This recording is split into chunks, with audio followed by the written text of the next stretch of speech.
Hey guys, welcome back.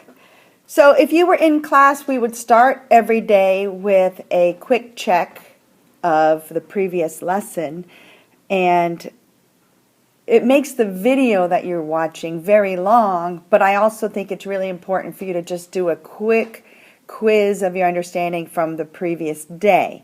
So I'm going to make these videos separate from now on, and I highly recommend that you do them because basically the bell work or the quick check really does tell you what your test would be like. And this is what you needed to get out of yesterday's lesson, which may have taken me a little too long to make my point yesterday. So here's the bare bones of yesterday's lesson. Okay?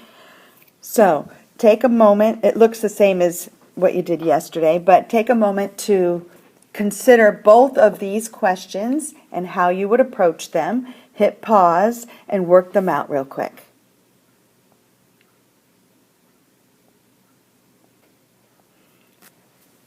Okay, so the main difference between average velocity and instantaneous velocity.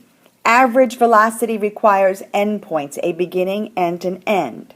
Since this said the first hour, I would start by locating the beginning of the problem and putting a point there, and the end of the problem and putting a point there.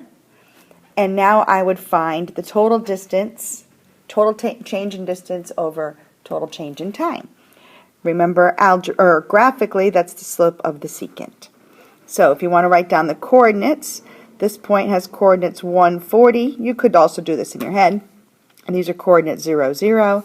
So the average velocity would be 40 minus 0 over 1 minus 0, which is obviously 40 miles per hour.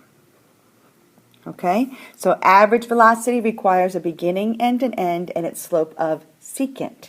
You could have also done that one in your head because of the point 0, 0. You could have also said, once you draw that slope, you could have said, oh, I have to rise 40 and run 1 hour. So same math. Instantaneous velocity. The instantaneous velocity requires just 1 point, and I basically want to know the slope at this spot right there. Well, how do you find the slope at a single point? This is where you have to estimate. You take that point and you try to make a tangent going through that point, kind of like that. All right?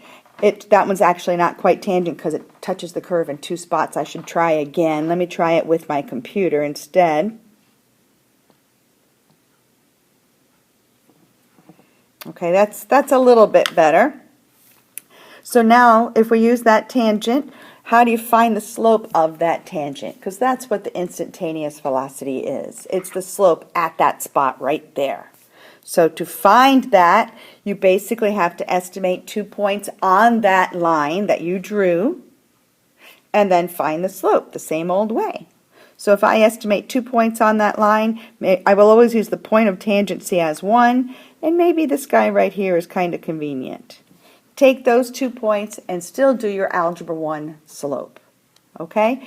Now, for that answer, you're not all going to have the same answer. You're going to have a range of correct answers depending on 2 things. It depends on how we drew our initial tangent, this line right here, and the points that we use to estimate it and how we estimate it. If we use those same exact 2 points, we should all have the same answer, but that wouldn't normally happen. So, writing down the points, this has coordinates 1.5, comma 60, and this one has coordinates 140. And I would still do change in distance, 60 minus 40, over change in time, 1.5 minus 1.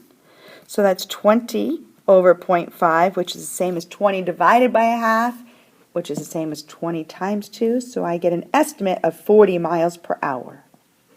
Okay, so that's how fast it appears to be going right here.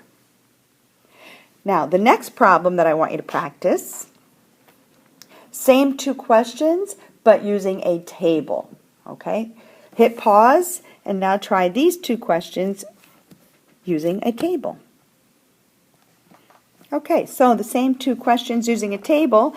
Average velocity, you need 2 points, the beginning and the end, and you basically do your Algebra 1 slope using those 2 points. So, change in y over change in x, or change in distance over change in time. And that's it. Simple math. Okay? I don't know if you care about the actual answer, but do that math there, and that would be the average velocity. Okay, now instantaneous velocity. They only give you 1 point. So how am I going to find the slope when I need 2 points and they only give me 1? Well, for that problem, you kind of cheat. And remember, it's an estimate anyway because it's a table. So to find the instantaneous velocity at this point right here, I use the 2 points surrounding it, which would be this point and this point. So we'd actually, for this one, by chance, we would do the exact same math as the previous problem, but for different reasons. Okay? Instantaneous velocity at 1 point, use the 2 points surrounding it, and still do your Algebra 1 slope formula. So hopefully you understood how to approach those 2 problems. That was a review of yesterday, and now I'm going to start a new video for today's lesson. Good luck!